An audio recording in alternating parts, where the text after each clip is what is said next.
I pulled up to the school curb right at 7:45. Logan had his backpack unzipped already, bouncing in the back seat, rattling off about who he thought would be in his class. Ava sat next to him, grinning and twisting her braids between her fingers like she always did when she was excited. First day back after the summer. They were hyped. I was not. My stomach was tight as a damn drum. We got out, and the second I slammed the door shut, I saw them, Natalie and Ryan, standing near the main entrance like some kind of twisted parent power couple. She had her hand looped through his arm like it was glued there. They were fake laughing about something. Too loud, too polished. And then Natalie spotted me. "Wow, Jason," she said with that step-forward smile, her voice just a bit too chipper. "Look at you. Actually on time." Logan didn't notice the tone. "Dad's always on time," he said proudly. I patted his back and kept walking. Quick note, before we go any further, share which city or country you're watching from. Natalie tilted her head at me like a smug little bird. "The kids look great. I assume you managed to iron something today?" Ryan chuckled. "Man, it's gotta be tough still trying to hold it all together." I ignored them. "Not worth it. Come on, guys," I said to Logan and Ava. "Let's find your classrooms." But even as I walked past them, I caught it. A flicker. Not on Natalie's face. Hers was locked in that cold, too perfect smile. It was Ryan. For half a second, he shifted on his feet and glanced at Natalie like he was checking something. Like he needed her approval. That smug armor of his cracked just slightly. We got to the building entrance, and Ava turned around to wave. Natalie's eyes were still on me, but now they weren't as smug. Just watchful. Inside, the halls buzzed with first-day chaos. I walked them to their doors, gave Ava a kiss on the head, and high-fived Logan like we always did. They didn't look back as they went in, and I was glad for that. I didn't want them to see the storm that was building behind my eyes. As I walked back to the parking lot, I felt something shift. Not in them, in me. That little flicker in Ryan's face told me all I needed to know. They weren't untouchable. And this where they thought they were winning? They just gave me my first opening. I didn't turn the radio on during the drive back. I just gripped the wheel and stared through the windshield like it owed me answers. My jaw was tight. Hands sore from clenching. That smug little performance Natalie and Ryan put on at drop-off stuck with me like a stone in my shoe. By the time I pulled into my driveway, I was already halfway up the steps. Straight to the office. No coffee. No breakfast. Just me and my desk. I fired up the laptop and started combing through last month's reports. Cash flow, outstanding invoices, projected growth. My CPA had uploaded everything the night before. I just hadn't had the headspace to look at it. Turns out, I should have. Margins were up. Overhead was leaner than I expected. We'd closed 2 decent contracts last quarter that I forgot would roll into this one. And then I saw it. The calendar invite from Carrington Ventures. Confirmed for Thursday. Investor review. I leaned back in my chair and stared at that little green check mark. That meeting? That was no maybe. That was a door creaking open. I started pacing. Half of me still wanted to drive back to that school and wipe the smug off Ryan's face. But the other half, maybe the smarter half, started calculating. They don't know. That's what hit me. They think I'm drowning. They have no clue I've got traction. I sat down again, opened a fresh doc, and started outlining the pitch. I already knew the numbers were there, but I wanted it tight. No fluff, no oversell, just pure, quiet power. That's when I heard Ava's little voice behind me. "Daddy." I turned. She was standing in the hallway, still in her socks, holding her lunchbox. She looked guilty. "What's up, baby?" She frowned. "Mom said she packed it, but it's empty. I don't have anything." I stood up, walked over, opened it. Nothing but a juice pouch and 2 crumpled napkins. I didn't say anything. Just grabbed my keys. "Come on. Let's fix it." We hit the drive-thru at McAllister's, her favorite place, then headed straight back to school. Ava was giggling in the back seat by the time we pulled up, still clueless to the weight hanging between the adults in her life. I walked her to the front steps, lunch bag in hand. And there she was.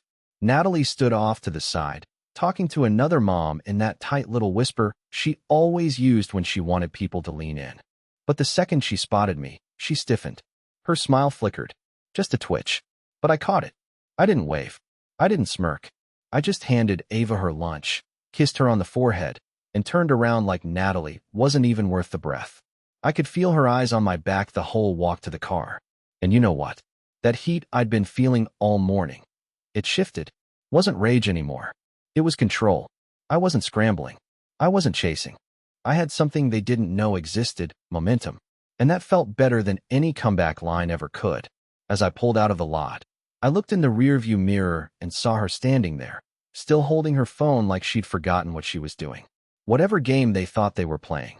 It just changed. I didn't go back to my pitch deck right away. I sat at my desk, arms folded, just staring at the wall. Something about Ryan's comment, still trying to hold it all together, kept echoing in my head. It hadn't felt like a jab. Not really. It felt pointed, like he knew something I didn't.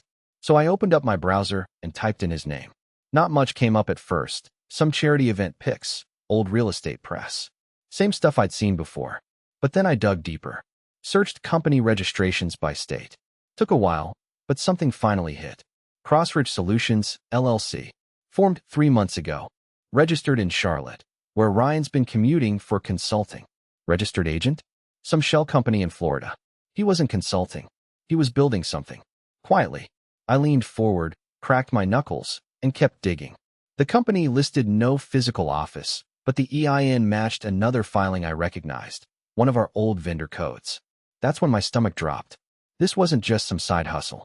He was using our old contacts to prop up whatever this was. Right then, an email popped into my inbox. From Matt Weller, a supplier I'd worked with for years. Subject line, heads up, suspicious request. I clicked it open. Hey Jason, someone reached out yesterday asking for prototype specs on your Q4 release. Claimed to be part of your new development team. Something fell off, so I'm double-checking with you. Let me know. Matt. My chest burned. I grabbed my phone and called my accountant, Eric. He picked up on the second ring. I need you to run a full internal audit. I said, no greeting. Vendor communications, outbound emails, wire activity, especially anything touching development. Last 90 days. Eric didn't even question it. Got it. I'll loop in Samantha and start pulling the logs. I hung up and immediately called Dean. He answered with his usual, yo, what's up? I closed my eyes for half a second. I think Ryan's trying to rip us off. Silence. Ryan, he said finally. As in your ex-wife's Ryan? Yeah. He registered a new LLC. It's linked to one of our legacy vendors. Matt just emailed me, said someone pretended to be with us, and asked for IP. You kidding me? I wish. Dean blew out a breath. All right. What do you want to do? I'm starting with internal. Audit first. If anything else pops, I'm bringing in legal. Whatever you need, I'm in. No hesitation. That's why Dean was my guy. Always had my back, even when the shit got weird. Especially then. I opened my notebook and started jotting names, vendors, clients, even former contractors, anyone who'd worked closely with us in the last year. I wasn't going to wait for someone else to tell me what else Ryan touched. This wasn't ego. It wasn't rivalry. This was strategy. Coordinated. I could feel it now like pins lining up in my spine. All those little moments, Ryan's comments, Natalie's fake smiles, that tension behind her eyes, none of it was random. They were trying to weaken me. Not just personally, professionally. They thought I'd roll over. Take the loss. Fade out quietly while they built their perfect life. But they didn't know I'd felt this before, this stillness. This calm, razor-edge feeling right before the real fight starts. I opened a new file on my desktop and named it. Ryan, Exposure Plan. They wanted to play chess? Fine. I just flipped the board. By the next morning, Eric had sent over the audit summary. I didn't even finish my coffee before opening it. In the first 10 pages, he flagged 3 vendors who'd been contacted through emails that never went through our system. 2 phone calls logged with client services that someone from Jason's team had made after hours. Both matched a burner number, and every single one of them traced back to the same window Ryan filed that Crossridge LLC. I picked up the phone and called my lawyer. Trina, it's Jason. I need you to do a background pull. Full search on a company called Crossridge Solutions, LLC. See who's funding it. Any connections to Ryan Harwood. Look for corporate overlap or shell movement. We may be looking at trade theft. She didn't waste a second. I'll get back to you by end of day. I hung up and stared at my whiteboard. Normally, it had quarterly targets and sales goals written out. Now it was covered in red marker, names circled, arrows pointing from client to contact to leak. This was war, and I was mapping the front. I started dialing. First was Steph from Coulter Labs. Then Ian from Ridgewest. Then Mel, my longest-standing contract from 3 states ago. Every call was casual, friendly even. But under every "how's the family" and "excited for Q4" was one message. "I'm still here. I've got this locked." They heard it. They felt it. Most of them thanked me for the check-in, said they'd heard some chatter, and were glad I reached out. That word, chatter, stuck with me, because rumors don't start by accident. The Carrington pitch was less than 48 hours out, so I pulled up the deck again and went back in. Streamlined the numbers. Cut the fluff. I wanted it lean, hard, and undeniable. No one was going to walk away wondering if I could lead this company. Then came the gut punch. Subject line: termination of services, Halston Medical. I froze. Halston was one of our anchor clients. Multi-year, recurring licensing, a full 15% of our current revenue. I clicked it open. Asterisk Jason. Due to concerns raised from multiple industry contacts, we're halting our upcoming renewal effective immediately. We've been made aware of potential leadership instability and pending legal disputes. This decision wasn't easy. Jeff asterisk. I stared at the screen, heart pounding. I didn't reply. I called him. Jeff answered like he was expecting me. Jason. Leadership instability? I said. You and I have worked together 5 years. If something's being said about me or my company, I want to know exactly where it came from. He sighed. Look, I didn't want to jump to conclusions. But yeah, someone's been talking. A few different angles. All off the record. I didn't want to believe it, but I cut in. You ever known me to run from a fight? You want proof of stability? I'll send over last quarter's close, this quarter's projections, and the investor deck I'm presenting Thursday. You'll see exactly where we're at. There was a pause. Then, all right, send it. I opened the folder and packaged everything. Clean, tight, time-stamped. Sent it with the subject line, let the numbers speak. 10 minutes later, Jeff replied, thanks for the transparency. I'll hold on the termination for now. I want to talk again after Thursday's pitch. That, for now, didn't sit well, but it gave me space. And that was enough. I leaned back in my chair and stared out the window. It was cloudy, low light hitting the glass. The kind of day that felt like it could tip either way. But for the first time in a while, I didn't feel backed into a corner. I felt ready. My phone buzzed before I even stood up from my desk. Trina, just sent you a report, she said as soon as I answered. You're going to want to sit down. I didn't. I clicked the file and started scrolling. Crossridge's primary funding is through a holding firm in Nevada, she went on. Guess who's sitting on that board? Darren Langley. That name punched me right in the gut. Langley had been in the news 6 months ago. SEC investigation, foreign account probes, some shady crypto laundering angles still playing out. Not indicted yet, but the kind of guy who doesn't fund anything unless it's got backdoor access to something valuable. And now he was backing Ryan. I flipped the page. Multiple wire transfers from Langley's fund into Crossridge over the past 2 months. One big chunk landed right after Ryan's company tried to poach our supplier. Like he was paying for dirty work. This is bigger than just IP theft, I said. This is an ambush. Exactly, Trina replied. Which means if we want to stop it, we don't just play defense. I already knew what she meant, and I was way ahead of her. I pulled up my investor pitch file, tore it down to the bones, then rebuilt it piece by piece. New graphs, new ROI logic, new positioning on leadership. Not just defending my role, but showing how this company was engineered to last. Solid bones, no chaos. I wasn't just keeping it together, I was scaling up. This wasn't about proving I was stable anymore. It was about proving I was untouchable. While I worked, Trina sent another email. Subject, media flag, found source. I opened it, and my stomach turned. Someone had published a hit piece the night before. A blog-style smear that called me volatile, unfit, even hinted at past financial misconduct. Buried on some no-name startup news site, but dressed up with fake quotes and recycled numbers from our down year. The byline was fake. The IP address, traced to a PR firm in Raleigh. Trina's note was blunt. Ryan hired them 3 weeks ago. I confirmed with one of their former associates. I didn't even flinch. This wasn't surprising. It was pathetic. You don't start slinging mud unless you're losing ground. I opened a new folder on my drive, countermeasures. Inside it, I started stacking files. Ryan's LLC filing, Langley's investor ties, timeline of vendor contact attempts, copies of every fake outreach, and now this PR stunt. And then I pulled up an old contract from when Ryan tried to open a shared marketing fund with Natalie's old firm. They never paid their portion. Almost 9 grand still owed, documented and signed. I dropped it in the folder. Noted. I texted Trina. Start preparing for disclosure. When I say go, I want everything lined up. Timeline, receipts, financial trails. No spin. Just facts. She replied right away. Understood. And Jason, this is strong leverage. You sure you want to go public? I leaned back, stared at the wall again. This wasn't just about getting even anymore. It was about ending their reach, clean, quiet, and with no room for them to claw back. I typed one line and sent it. Only when I choose. But yeah, I'm going all the way. I was the first one in the conference room. 15 minutes early, setup already done, deck loaded on the wall monitor, laptop plugged in. Lights adjusted. No coffee jitters. No second guessing. I stood at the head of the table and let the silence settle. When the Carrington team walked in, 3 suits and 1 analyst, I didn't smile like I was grateful. I welcomed them like I owned the damn room. Appreciate you making time, I said, shaking hands. Let's talk numbers. The presentation didn't drag.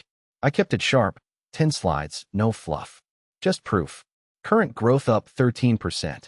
Overhead down without layoffs. Retention rate at 91%. New tools and dev leadership solid.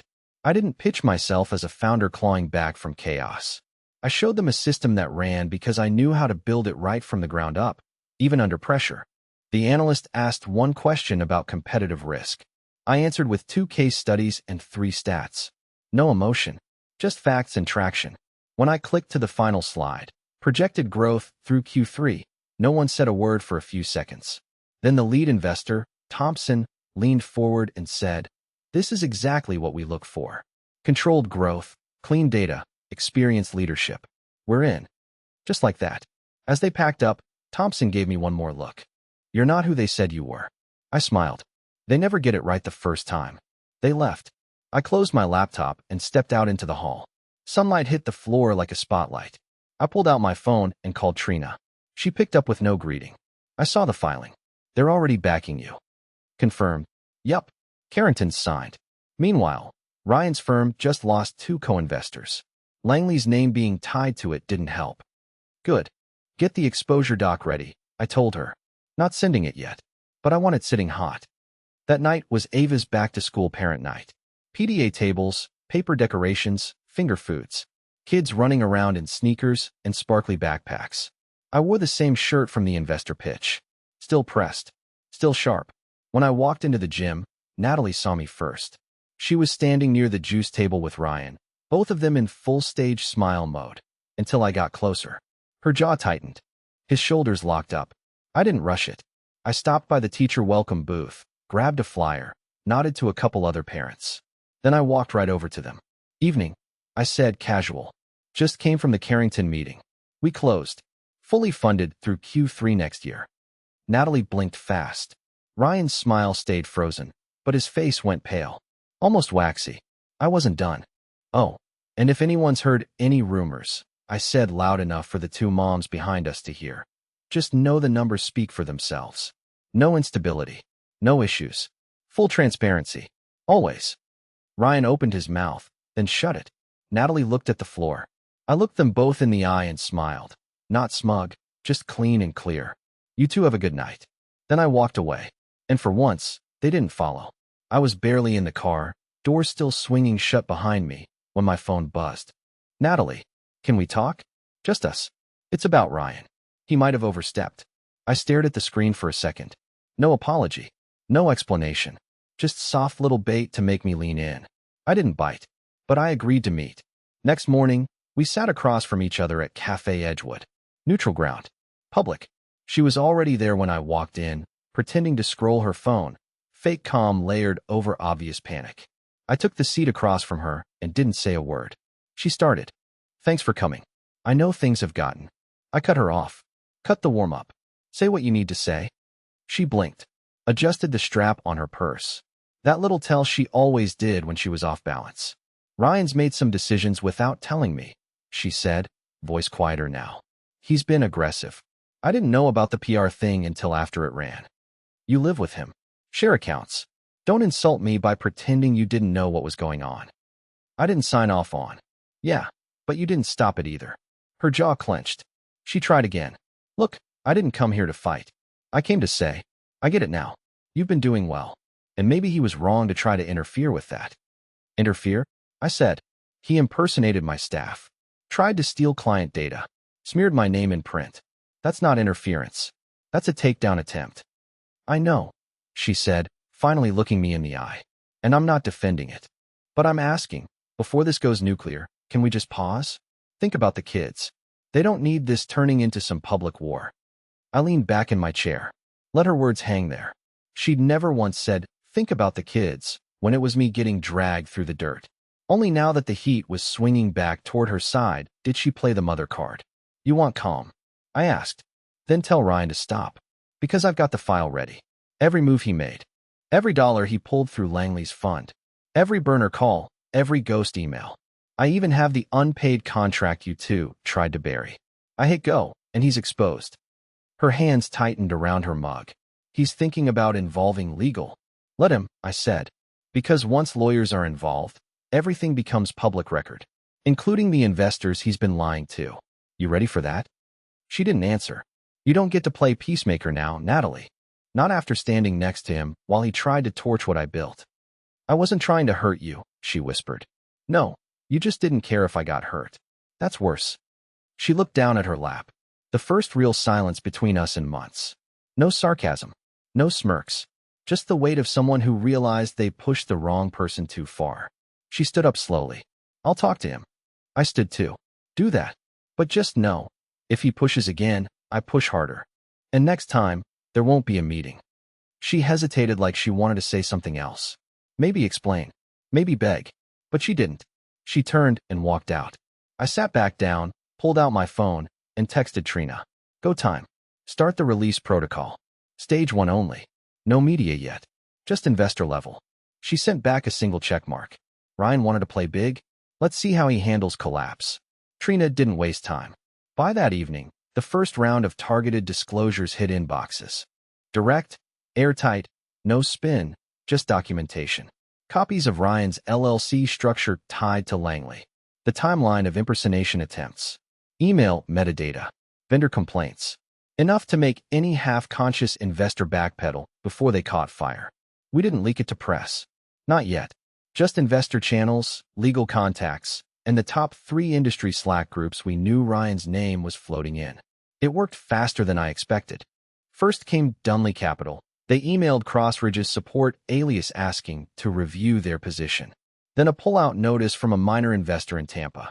Then one of their software vendors paused work, pending clarification. By the end of the next day, Ryan's operation was bleeding. Quiet, but steady. I didn't celebrate. I scheduled meetings. For 48 hours, I was in and out of offices, coffees, and Zoom calls with every single person in my network who mattered. I walked them through everything. What happened, how I responded, what I was building going forward. No spin. No trash talk. Just facts, numbers, receipts. They respected it. This is why we bet on you, one of them told me. You don't flinch. Meanwhile, Natalie was doing her own round of damage control. I heard from 2 vendors and 1 former associate. She'd called them all. Tried to explain. Tried to claim Ryan had acted alone. One of them told her flat out they weren't interested in drama control. They saw through it. You can't play loyal partner 1 minute and wide-eyed victim the next. Then came the email. Subject, let's talk. Ryan. That was it. No greeting. No details. Just those 2 words like we were old friends trying to catch up over drinks. I stared at it for a full minute before answering. We talk on my terms. My location. Alone. His reply came fast. Fine. Name it. I chose an old co-working space we used to rent before I bought out my first office. Small, private, neutral. No receptionist. No crowd. I booked the room for 1 hour. That gave me more than enough time to finish what he started. As I locked in the details, Trina called. He's folding, she said. The investors are calling each other now. You're being named as the reason. They're shifting interest toward you. Good, I said. You sure you want to meet him? Absolutely. I want him to watch it fall apart. Face to face. I hung up and texted Dean. Final move tomorrow. If I don't text by 4, check in. He replied with a thumbs up. No lecture. Just back up. The thing is, I didn't want revenge for the sake of it. This wasn't about screaming or fighting in public. It was about finality. Ryan had played dirty, reached into my business, dragged my name, tried to rewrite my narrative. And for too long, I let people assume I was just cleaning up my mess from the divorce. But now I was the one flipping the script. Tomorrow wasn't about negotiation. It was closure. And I was going to get it on my turf, on my terms, where he couldn't hide behind Natalie or lawyers or some fake corporate wall. I went to sleep early that night. Not angry, not anxious, clear. I got to the co-working space 10 minutes early. Booked the smallest conference room they had. Glass walls, 2 chairs, no distractions. Quiet, tight, no exit but the one behind him. Ryan showed up 2 minutes late, wearing that smug, I'm still in control face he always wore when things were slipping. Cheap blazer, overcompensating cologne, phone in hand like he was ready to bounce if it went sideways. I didn't stand up. Sit, I said. He dropped into the chair, let out a fake little laugh like we were just 2 guys catching up. Listen, Jason, this whole thing's gotten out of hand. Don't do that. I cut in. You don't get to act like you weren't the one who lit the fire. He blinked, tilted his head. Look, I know some of it went too far. The firm, they ran that article without me signing off. Stop lying, I said flat. Trina traced the invoice. You paid them. You also paid off vendors to probe my numbers, forged staff emails, and tried to siphon clients through a ghost LLC. His mouth tightened. I leaned forward. You don't get to play civil now. You wanted to win dirty. I adapted. He leaned back in the chair, arms crossed. So what? You want to pay out? A ceasefire? I almost laughed. I want a public statement. Today? Full admission. You say you acted alone, confirm all rumors were false, and declare that Crossridge is being shut down permanently. You also agree to never solicit or contact any of my clients, staff, or vendors again. Ever. He shook his head. That's not happening. I still have backers. No, you don't. I snapped. Langley bailed this morning. The others followed. I didn't even have to ask. They saw what I sent, and they pulled themselves. He looked away for the first time. His hands were on his lap now. No more bluff. You'll ruin me, he said quietly. You did that yourself. I just turned the lights on. He was quiet for a long time. Just sat there, letting the reality close in. Then he reached for his phone. You'll get the statement within the hour. I stood up. Good. Because if I don't, the press gets everything.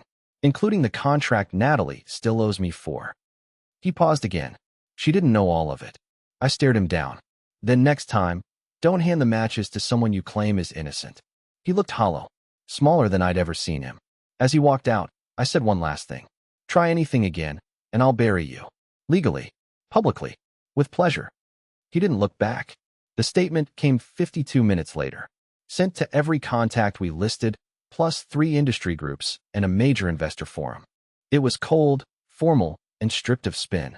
He took full responsibility. Cleared my name. Admitted Crossridge was being dissolved. The industry didn't wait. By sunset, Ryan's name was trending, in the worst way. Clients pulled out. Lawyers circled. His LinkedIn profile went dark. As for Natalie, her silence was deafening.